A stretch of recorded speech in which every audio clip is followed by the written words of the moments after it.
this time, the small company, nagsimula lang sa isang 10, all of a sudden, we're now operating in Calabarzon, Metro Manila, Central Luzon, North Luzon, and in Bicol region. So, it started in Tagaytay lamang ito. So, ang ginawa namin, we keep on attacking the market, we keep on pushing the product. So, a certain point na ngayon, may bodega na kami sa Central Luzon, may bodega na rin kami sa North Luzon, and of course, in Cavite. So, hindi kami tumitigil, we keep on improving the system. This time, ito ang pinaka-latest namin, we went to China. So, we talked to, nagkaroon ng 10 Expo doon. So, I had a chance to talk to one of the biggest tent manufacturer in Asia. And I'm so happy to tell you na kami na yung ginawa nilang exclusive distributor sa buong Pilipinas. I'm just so excited to share this because everything started really small. Right? And it happened 7 years ago. So after this, now we have dome tent. Pag may mga concert kayo, meron na rin din kami mga ganyan. So, meron na kami air-conditioned tents. Ito kasal ni Chico Miranda. Kasal ni Rochelle Pangilinan, kami rin supplier. So, some celebrities na naging kliyente rin namin ay si Rochelle Pangilinan, si Gab Valenciano, si Chico Miranda. So, we have some celebrities. Other than rentals, nag-evolve na rin si Ben King. So this time, hindi na lang kami sa rentals. But we are also manufacturing tents na rin. So in some clients na nandito, o mga Leapreneur na nandito, if you want to start your own tent rental business, or maybe a food cart business, we're also producing na rin yung mga ganitong tents. Next slide, please. Yan, meron na rin kami mga tents na ganyan. Kung kunyari may coach kayo, wala kayong parandahan, so we're also producing na rin din yung ganyan. Next slide. Lazada is our customer, so kapag kulang sila sa bodega, kami yung nagmamanufacture sa kanila. Next. So, this is famous in Silang Forest Farm, yung mga tents doon, kami rin yung nagmamanufacture. Next. So, let's move now to my next company. So, Logo Disenyo, 10K, this time, Manang Ace Catering. Minana namin ito sa mother-in-law ko, pero after 6 years ago. So, everything ay simple lang. Parang minsan may order, minsan wala. So, binigay na sa aming mag-asawa, what we did, we rebranded. We changed everything. So, dati noon, 35 packs lang, tuwang-tawa na ako sa catering. Then all of a sudden, fast forward after 5 years, ito na yung si Manang A ngayon. So we are now, we can now cater up to 4 events in a day, kahit 1,000 packs, kaya na namin siya. Corporate event, sa Lyceum of the Philippines ito, I used to teach in Lyceum. So some of my employees right now were my former students. So sa ating accounting, sa marketing, sa operation, mga estudyante ko. So yan, nag-i-event kami dyan. Next. Next. So ang isa sa specialty ng Manang is catering and wedding. So may mga ganyan kami set up, from food, set up, hanggang waiters, everything from styling, we are doing it. Next slide, please. So ito yung mga samples ng weddings namin. Next. Next. As you can see, talaga ang focus namin dito sa Manang is Catering is this. Just as something that I would like to share. Sa Tagaytay kasi, the price ranges from around 1,300 to 2,500. The price is very expensive. Pero hindi ako naniniwala na lahat ng customers ay Class A market. There are some clients na Class C o B- who would like to get married sa Tagaytay.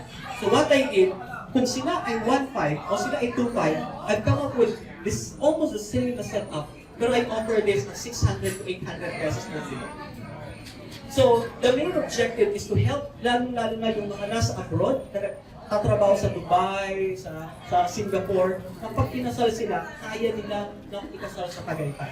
So that's the market that we're doing right now. Other than this, sige po, next slide po. So what, the other nag-evolve na rin si Manang A, hindi na rin basta catering lang. So what we did, kung may ilan sa inyong nangangarap magkaroon ng catering business, one of the problems is napaka-capital intensive niya. Because you'll be needing a lot of equipment before you start the business. So what I did, pwede ko nang iparent ang lahat ng gamit ko. You can now start your own catering business. You just call me, Joey, 150, set up sa Angel Fields. Isa-set up ko na siya, tapin mo yung food mo, and then you can now become a caterer this time. So all of a sudden, we are now helping a lot of people na nagkakaroon sila ng negosyo, ng catering, na hindi sila masyadong kailangan nilang gumastos. So yun yung isa sa advocacy namin magkasawa, na marami kami natulungan pa na magkaroon ng negosyo na hindi kulang ang puhunan. So this time, you cannot be a caterer na hindi ka masyadong gumagas. Next. So, yan yung mga setup na ginagawa namin. Next. Okay, next. Okay, let's move now on my next company. So this is my, actually, logo design, hindi na natin siya masyadong niraran. So currently, this is my third company. So Tanking, Manang A, and then Foren. What is Foren? I started this company 3 years ago with just 300 shares. So we're into rentals ng people. Okay? 300 shares lang ito. But after 3 years, ito na ngayon siya. So we are now offering mga rustic folding chairs. We are more on the specialized chairs. We are not offering mga monoblock, mga basic. So we're more on specialized. Alam nyo, kaya ko ito ginawa. Ang mga bride ngayon, medyo maarte na sila. Ayaw nila ng monoblock sa kasal nila. Medyo may peg silang tinatawag. So yun ang ipinag-break namin, yung peg ng mga babae. So what we did, we are now offering mga rustic folding chairs. Next, meron kami mga Tiffany chairs. Next, we have white folding chairs. Next, we have cross-back chairs. Next, we have crystal chairs. Next, we have white resin folding chairs. Yan yung mga ibang iba namin. So from 300 in 3-year time, it is now around 4,500 chairs right now. So we're operating in Calabarzon, Metro Manila, and in Central Luzon. So right now we have our own warehouse in Cavite, and we have our own warehouse in Metro Manila. So medyo aggressive kami ngayon. So what we're doing right now, we're penetrating mga big caterers. Kasi ang objective namin dito, hindi lang mga end users. So some caterers right now, they don't need to buy chairs anymore. What they're doing is they just rent it out. Tatawag sa akin, Joey, 150, Hill Creek, madaling ko yung upuan niya. Bakit? Because some caterers, minsan 2-3 truck ang kailangan nila. Magpapabalik-balik yan, matraffic. And then the other concern here, it's capital intensive. You buy one Tiffany chair, it will cost you 1,500. You buy 300 chairs, that's 450,000. Tuwid kayo ng event. Saturday, Sunday. Meaning, Monday to Friday, tulog ang pupunan nila. So what I'm trying to do here is trying to help these caterers that they don't need to buy chairs anymore. They just rent it out, and all of a sudden, mas nagiging madali yung trabaho nila. Because they are not a chair rental company. They are a caterer, so they just focus on their core strength this time.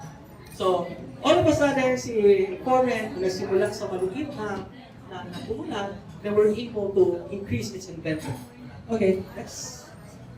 So, kasal, ito yung sa movie, sa show ni Ivy Aquas. Wildflowers, yung kasal niya, kami nagsupply doon. And then kasal ni Ay de las Alas, kami rin nagsupply. And event ni Rochelle Pangilinan, yung mga upuan na mesa kami rin. So sa mga big caterers in Manila, like K.Y. Kunanan, like Hizo, like Juan Cardo, like Josiah, mga big caterers kami nagsusupply ng upuan. Pag kailangan nila. Okay? By the way, si Foren, nag-evolve na rin din siya. We are not just into rentals anymore. This time, we are now manufacturing our own Tiffany chairs.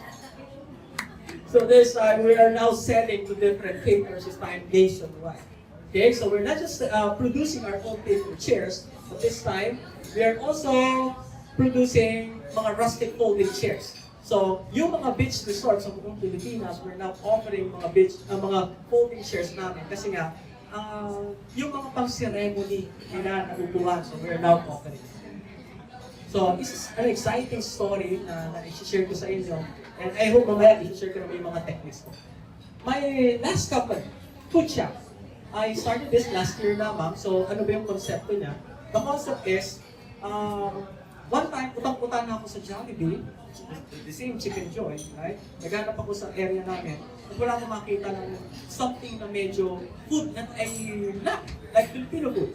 So what I did, sa isang maliit na papel lang, sinulat ko yung gusto ko, and after a week, sinimulan ko agad ko. This time, meron na nagdi-deliver ng menudo, ng kapritada, ng sinigang sa bawat bahay. The target market is to mga nanay na tamad na magluto. So this time, all of a sudden, because based on the study, babae at lalaki nagtatrabaho ng parehas, so they don't have time to cook anymore. So this is now my company. I have my own food outlet. So, ang specialty namin doon nag-offer din kami ng bulalo. So this time, even sa mga events, ay nagdi-deliver ako. For your information, sa bawat kasal, alam nyo ba na hindi naman talaga kasama sa pinakakain yung sa buffet yung photographer, yung coordinator, yung mga suppliers. So what they do, they have this what we call the crew meal. Ako ang nagsusupply ng crew meal sa bawat event. So, meron kaming mga ino-offer na ganyan. All in all, every time that I have, sa peak season namin, sometimes we experience around 40 to 45 events in one day. Sa lahat ng kumpanya. So, everything happens in Calabarzon, Metro Manila, Central Luzon, North Luzon, and Bicol. Now, let me share to you my strategies. Okay lang po ba? So, baka makatulong naman. Get with me, no? So, the first thing that I do, meron akong napanood na isang video, no? The traditional way of doing business is this. You write the business plan, you hire the person to do it for you, and then you market it, and then you sell it. That's the traditional way of doing business. But actually, for some startups, medyo hindi siya ganun ka-effective because we execute the business model already. Sa lean, may tinatawag tayo ng lean startup. What do you mean by lean startup? So it's a different way of doing business. This time, ang unang-unang ginagawa nila, they use this business model canvas. Okay? Hindi ko ito i-explain further. Gusto ko tingnan nyo siya sa YouTube. Gusto ko basahin nyo siya. It's a one-page paper na ginagamit ito para maisulat ninyo lahat ng hypothesis ninyo. What is your value proposition? Who is your channel? Dito po, ano to? Bullet lang. You don't need to write na makakapal na business plan. Halos lahat ng kumpanya ko, ito lang po ang ginamit ko. One page lang. Because the objective here, kasi yung sinusulat ninyo, mga hypothesis lang po natin yun. Yung sa tingin natin ito yung tamang channel. Sa tingin natin, ito yung value proposition. Sa tingin natin, ito. Puro hypothesis. After doing this, the next thing that I do is to develop the customer.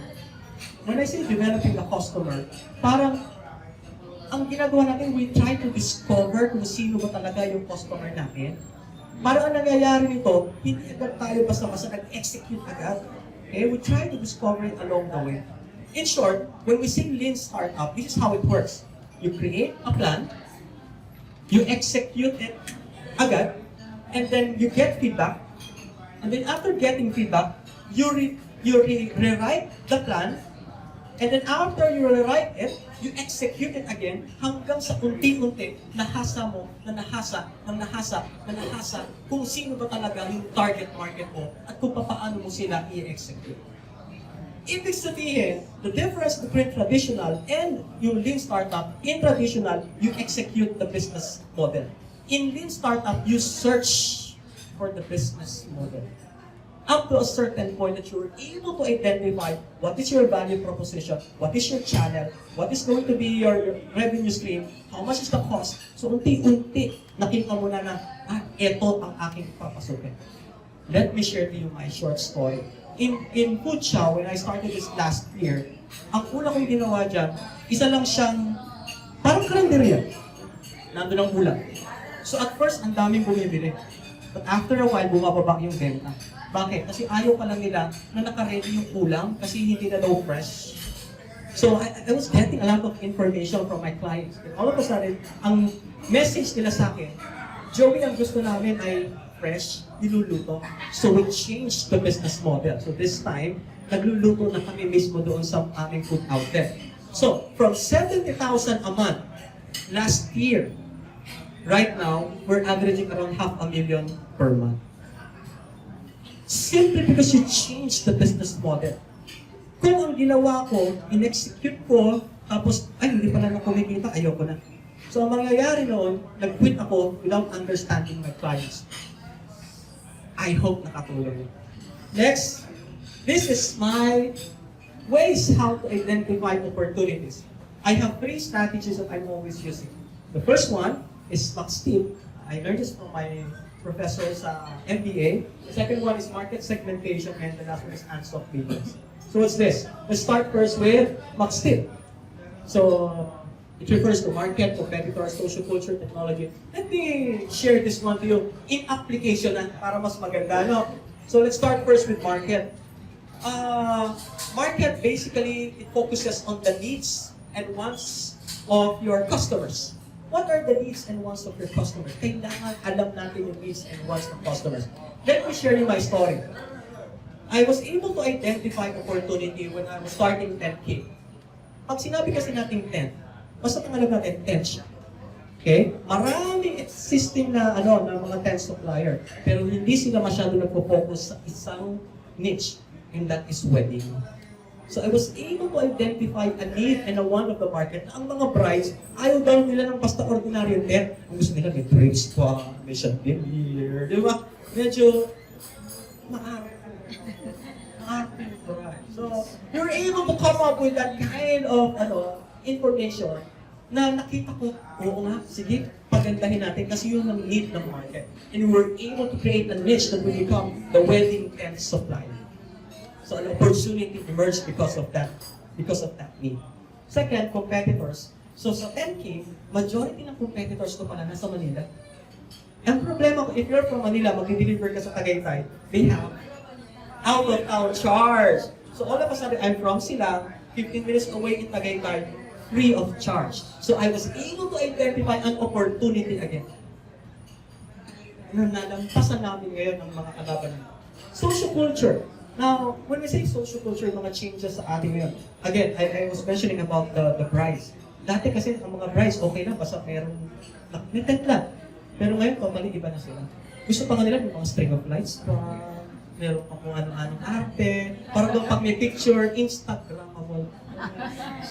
So may factor pala yun, ano? So ayaw na nila ng basta puting lona, gusto daw nila clear na lona. Ayaw nila ng mababang tent, gusto nila mataas na tent. So all of a sudden, adjust ako ng adjust. So adjust ako ng adjust based on their needs. Next, technology. So before, you know what? Siguro nung ilan sa mga panahon natin noon, if you want to go to a supplier, if you need a supplier, you need to visit their office, right? But right now, it's totally different game. Would you believe that 95% of my clients, naku-close lang namin ang deal sa internet. I never had a chance to meet them. 95% doon na nagpa-book, dineliver namin, hindi ko man lang nakita kung sino yung bride o group. So meaning is a totally different game. So yung iba kong mga kliyente from US, from Singapore, basta nagbabayad na lang sila. Economics. So, you know what? Naniniwala kami na habang gumaganda ang ating ekonomiya, ibig sabihin may magandang pera umiikot. So one of our target market in identifying opportunities here ay yung mga OFW natin. So sometimes I join bridal fairs in Dubai, in Singapore. Sumasali kami sa Singapore kasi ang objective namin is to reach out yung mga potential customers doon. Kasi sila yung mga may pera. So those are, again, opportunities in our case kung paano pa namin may increase yung aming sales. Environment. We use this as an opportunity simply because, alam niyo naman sa Pilipinas, yung weather ay paiba-iba. Kanina mainit, ngayon ulan. So we are taking that as an opportunity na yung mga bride, hindi na sila mag-pretend kung kailan na uulan. Kahit ahead of time, nagpapabok na sila sa amin. And of course, political legal. This time naman, sa iba kong kumpanya, one of the problems ng mga kalaban ko is yung traffic. Kasi bawal dito, merong coding dito, merong mga batas ba. So sa akin, it becomes an opportunity dahil hindi sila basta makapasok sa aming area, kami malapit namin. So all of a sudden, this MCSTEEP is what I'm using right now in continuously identifying opportunities that will be favorable in all of my companies. I hope you can use this too in analyzing kung saan pa kayo pwedeng mag-penetrate ng market.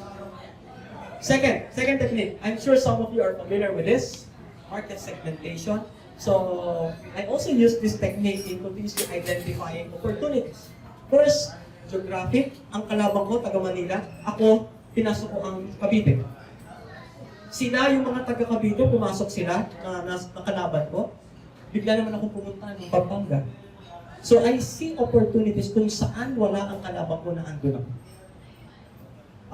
Demographic, sino ang target market ko? Ang target market ko hindi yung class EE, ang target market ko is AB. So that. Okay, I use this as a tool.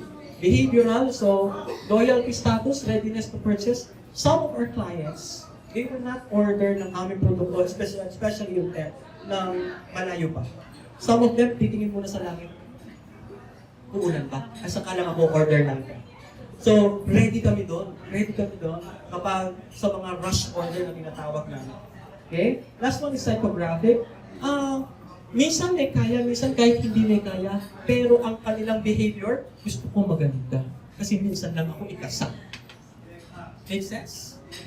So all of a sudden, because of this tool, I was able to identify my target market. At nakakakita pa ako ng iba pang opportunity. For your information, hindi na ngayon si 10K pang wedding lang. So we're now penetrating corporate accounts. We're now penetrating ng mga funeral, mga punerarya. Kasi pag may patay, may tent, lalo na sa mga probinsya, right? May mga companies na kailangan nila ng extra bodega. There are some companies na may kailangan nila ng tent na nakalagay yung logo ng kanilang kumpanya. Would you believe, even mga politiko, even yung mukha nila nandun sa tent. Because they give it sa mga ibang mga barangay captain kasi they use it as part of their campaign. So all of a sudden, because of this market segmentation, I was able to identify more opportunities, not just focusing on wedding alone. First technique that I'm using, Ansoff Matrix. I don't know if you're familiar with this technique, but there are 4. First one is market penetration. What do you mean by market penetration? The same product that you're using right now and the same market. Meaning, sinasaturate nyo yung market ninyo. Ask yourself, in your area, nasaturate nyo na ba? Kung hindi nyo pa nasasaturate, you can use this as an opportunity to increase opportunities. First technique, market penetration. Second technique, market development. Meaning, the same the product, but you're going to penetrate a new market. Let me share to you my experience. Dati, ang focus ko lang ay Calabarzon lang. So I need to develop a new market. So ngayon, meron na akong tao sa Baguio. So may umiikot na ako doon kasi nag-market na kami ngayon sa Baguio. So I developed a new market. So it's again a technique being used for you to identify opportunities. Ngayon, ask yourself right now, saang area kayo pwedeng mag-penetrate na alam ninyo na hindi nyo pa na-penetrate? So it's again a new technique that you can use. Third technique, product development. Existing market, same market that you have, but you are now going to introduce a new product. Dati, sa Tagaytay, ang ino-offer ko lang maliliit na tent. Then all of a sudden, these brides are telling me, Sir, kailangan ko ng dome para mataas, para high ceiling, para kita yung LED wall ko. So what I did, I bought a new product development, I bought a new product, so I can offer to this group of customers. Na kahit na mahal siya, yung dome na pinakita ko kanina ay offered at 140,000 a day. So sa isang araw, these customers are willing to pay. They don't care how much it will cost you. They don't care. For as long as you fulfill what I need. So I was able to produce a new product because of the need of the market. And last one, diversification. You are going to offer a new product, and you're going to penetrate a new market. So this time, papasok naman dito ang innovation. The challenge here is to come up with something new. Huwag yung paulit-ulit. Kasi sabi nga nila, expansion this time is not an option anymore. It is necessary or else papatayin ka ng kalaban. Innovation is very important right now. Or else, magugulat ka na lang, pinatay ka na ng kalaban. These are the 3 techniques that I am using. I really hope that makatulong itong techniques na ito. You can read this nasa internet naman lahat siya. Pero the mere fact that I am using it, and I'm definitely sure that it is effective. It is effective also na pwede sa iba't ibang kumpanya ninyo. Okay, next. Let me share to you naman ang mga business opportunities sa social and corporate events. Baka yung ilan sa inyo you'll be interested kasi ito hindi ito pinapansin. Pero ang hindi nyo alam, bilyong piso na industriya ito. Okay, let me share to you mga opportunities baka interested kayo. Sorry. So, merong first birthday, 7th birthday, 18th birthday, may wedding, may 25th wedding, may 50th wedding, even yung kamatayan sinaselebrate. Okay? Merong pang fiesta, may reunion, may house blessing, may foundation day, may fiesta. Festival may these are all mga events, social events na kung saan may perang involved. And for your information, it's a good money. Okay? If you can start exploring this industry. Okay? Now, these are some of potential na mga business opportunities that you can explore sa events.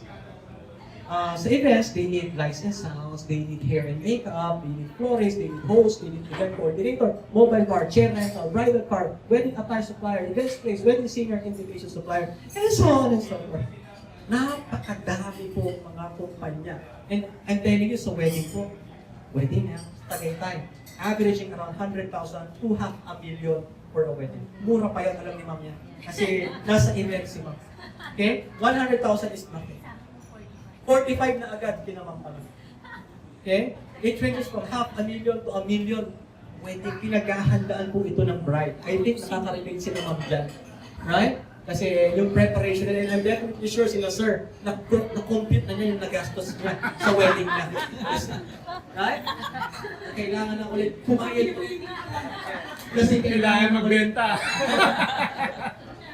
But this, I'm telling you, I hope you can explore this business, this industry, because it's very, very attractive. Okay? Now, let me share this one, para lang mas lalo kayong ma-attract. How many weddings are there in Cavite? There, 13,325 weddings for 2017. Do the computation. 13,325. Pwede bang ano lang, mabilis ang mathematics lang. Can we get the 10% of this? 1,500. 1,325. Can we just compute at 100,000 na lamang? Pang-caterer lang. Magkano kung benta yun? That's 130,325,000. We're talking about 10% na, saan pa to? Saan to? Cavite lang ito. We're talking about 10% of the 13,325 in which binudget ko lang ng 100,000 pesos, which is I think very cheap. I really doubt. Pag kay ma'am lang yun. Hindi pa natin kasama dyan yung caterer. Do you think it's very attractive? How about in Laguna? How about in Batangas? How about in Quezon? How about in Metro Manila? How about... There are three top places pagdating sa wedding. The first one is Calabarzon. The second one is NCR. The third one is Central Luzon. Please do them all. Okay? It's a very attractive market. I hope yung mga business ninyo baka pwede yung i-explore itong industry na.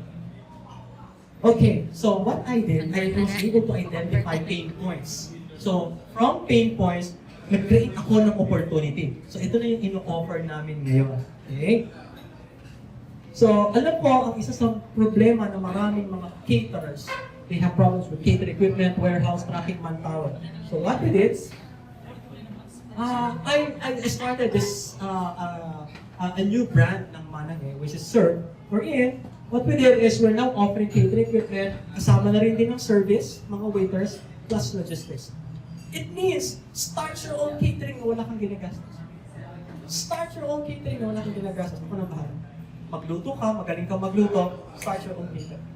Or yung kaibigan mo magaling magluto, start your own catering, bilhin mo na lamang yung niluto. Maybe you can explore this because halos wala namang event na walang pagkain niya. Di ba? Parang halos lahat marami. Right? Okay, next. What we offer also in the market right now is a rental business package. We have a tent, chairs, tables, blah, blah, blah. So what we're doing right now is this. You're interested sa ganitong negosyo, meron kaming package na kaagad, and then tuturuan namin kayo ng marketing, tuturuan namin kayo ng finance, tuturuan kami ng operation. No franchise fee, no royalty fee. We will train all of your employees kung paano mag-run ng isang rental business. We have after-sales support. So it means, kung gusto mo mag-rental business sa area mo, talk to us and we'll help you out. Okay? So another business opportunity na baka pwede yung explore. Wala kang kapital, wala kang pambili ng mga 10 shares na sinasabi ko. Be our partner, we give 10% incentive, just refer someone to us. Okay? 140,000, 10%, not bad. Right? Not bad. So 14,000, ni-refer mo lang. I give you agad automatic na 10%. Okay. So why do you think you should start now? before I start my presentation, I mentioned Sir Jerry because we have the same advocacy in terms of helping maraming tao. Why you should start now? Because one day, you'll be assigning one person in front, one of your employees to stand in front of your employees also because you are training new leaders. Right now, I asked Bon, please stand up. Bon is my former student. She started in my company 3 years ago as an ordinary employee. Now she's my manager. Next year, she will now become my president in Foreign. Wow. The reason why thank you, Bon. The reason why I mention this because it's not our job lang na magkaroon ng pera. We can change a life. And I think it's our responsibility tayong mga negosyante to dream more for our employees. Hindi lang yung happy. Right? Let's make a difference. We have a responsibility. Kaya natutuwa ko kay Sir Jerry. Kasi meron siyang ganung puso na from an employee, now becoming an employer. And the same thing that I asked Bon, one day, she will become my business partner. And I'm dreaming something for her kasi responsibility natin. Next, maybe you can celebrate with your employees. By the way, these are my employees. Okay? Majority of them are my students. So we celebrate every time na may na-achieve kami. So, ito mga nasa office staff ko. And then kapag Christmas party, we give mga gifts. And then kapag merong isang na-attain yung target, we give awards. And then we love to do ballroom dancing also. We love yoga. So we celebrate din sa mga ganitong paraan. Hindi na kami puro trabaho. Zumba. Zumba. Sorry. Nagsusumba rin kami. You know what? I just want to share these pictures because I want to show to you. There's a different feeling ng happiness every time you connect with your employees. And this is something that I love to do. Let's try to change the culture. Hindi yung presidente ka, alam ko sino. Let's try to connect. Kasi naniniwala ko our success depends on our employees. Next, we also have a responsibility when we become successful. By the way, we love going out kapag may mga outing kami.